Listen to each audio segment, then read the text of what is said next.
ama sapinin thim pinau official channel hin na bon chawin ngai lut ta in ka hin le move tuni khwa hin video mathematics kihilna aban jom ding in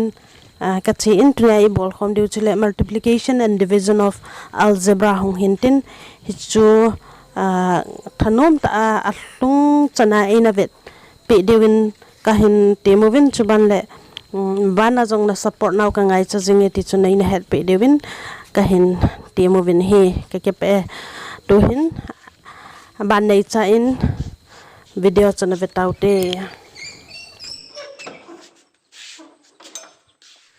le to multiply chana boltaw hitin one solution adding in x plus 7 into x plus 3 chahe a first pina chile hi chi multiply deu abale chile chi multiply deu hintin plus hintin bale chile chi multiply wa chile chi multiply ke deu hintin then the bolta hitin x into x so x square ahi in abana x into 3 to 3x ahi in bona hi plus ahi plus na ji taute 3x abana chile chi plus 7 into x so 7x ahi in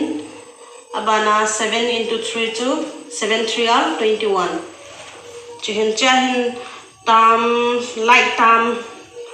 chiten human haman he ana solve hotin x square plus x we he acho plus dividend 3 plus 7 to 10 x ahi in plus 21 ji de he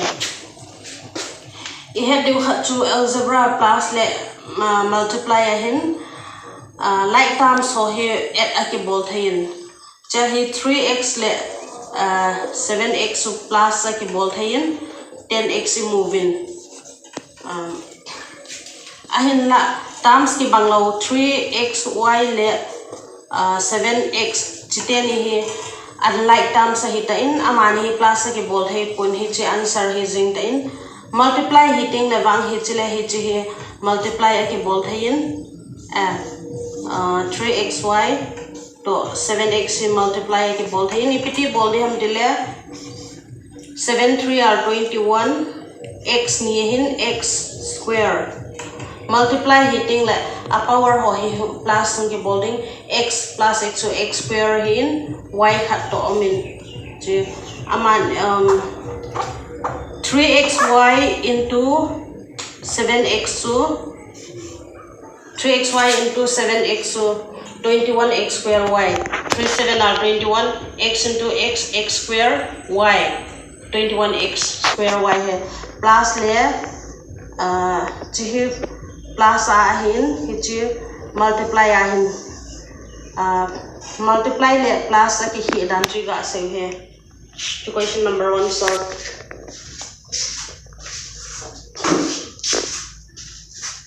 question number roman number 2 pa hin na lut tawitin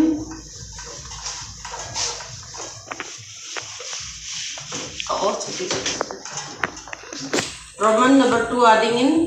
4x into 3xy azowa ka sai banga chun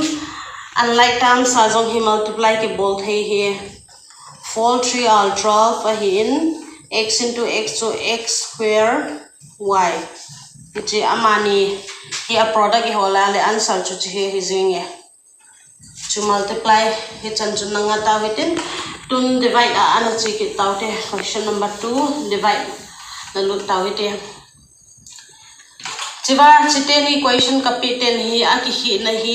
ipi ham tia hele hi chiwa hin tam khat bo hin hi chiwa hin tam thumome x square hi first term in 7x second term in third term starting in 12 constant number 12 bo me tam thuma hin na cho aboda hi hung chum diu ding hin one analu tawitin 6x cube y square z square divided by 3x square y z had due to multiply le divide aki hi na hung sai ki tawtin multiply ahin a into a to a le a multiply tingale a power plus ke bol hena zo ka saidan a into a to a square ahin divide bol di hiu hin a divided by a all a divided by a to pt ki mud ham dile a chahin multiply a to plus in divide a hi minus si bol diu he hila hi 1 hin 1 minus 1 to 0 a to the power 0 a to the power 0 to 1 ahead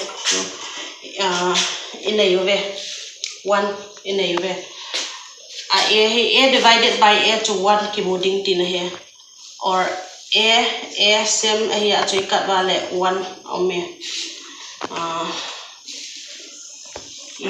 thêm điều cái kinh chân tun solve hana bolta witem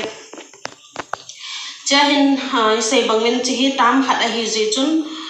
arrange ga bola divide ga bol khela ngai ta point then numerator le denominator umin arrange na bol hitin 3x square y z 3 le 6 hi kat thai hin 3 table amin 3 2 or 6 hin hotle answer chun 2 imutawen x a hi zat imudiu ham dile divide hi ka sai banga a power 10 hi minus bol diu hin x ke bang hin 3 minus 2 to 1 hin that means 2x x hat in even abana y hi y square minus y1 to y to hi kine 2 minus 1 to 1 tina he 1 hoi ting le aki koi khel kon he abana hi chu z le z he wa hi isai bangwa chu a power hon hong ke ba te nga le 0 ki moi all 0 to 1 tina hi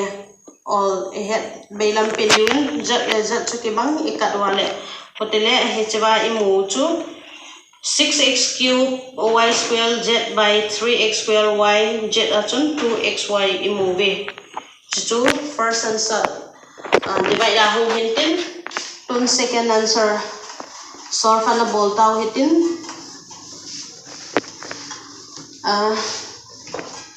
second answer adding in x to he arrange divide ding in arrange na bolta hitin x square plus 7x plus 12 divided by x plus 4 number ho divide e bol ta banga divide e bol diu hintin chahin tam divisor rong hin tam ni na yin tam khat bo x bo hi dile chu boy be se lo hin to chu a divisor rong tam ni ahung hi ta in x plus 4 tam ni ya jong boy di he na boy po hitin e solve diu hintin lungdo tan na view hite chahin x square hin chahin x in even hi chi a first pa hi la hi x square hi inga te hu ngai ding hin hi chi x square inga na dewa chun hi chahin x khat aba de x into x su x square chu hetawen abana plus 4 into x su 4x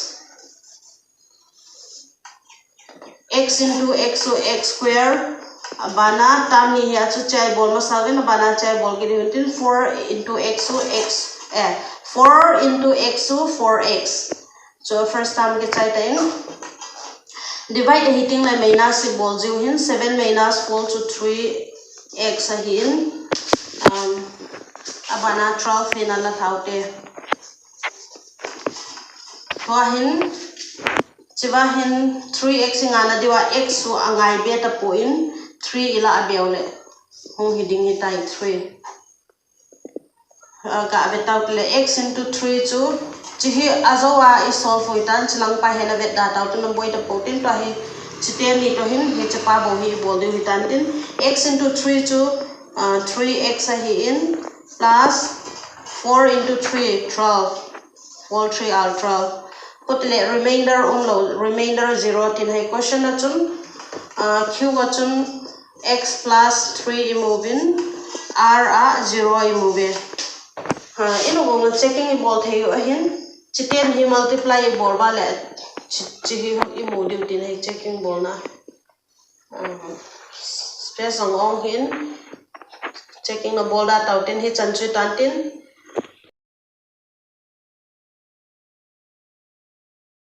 a hin le a hin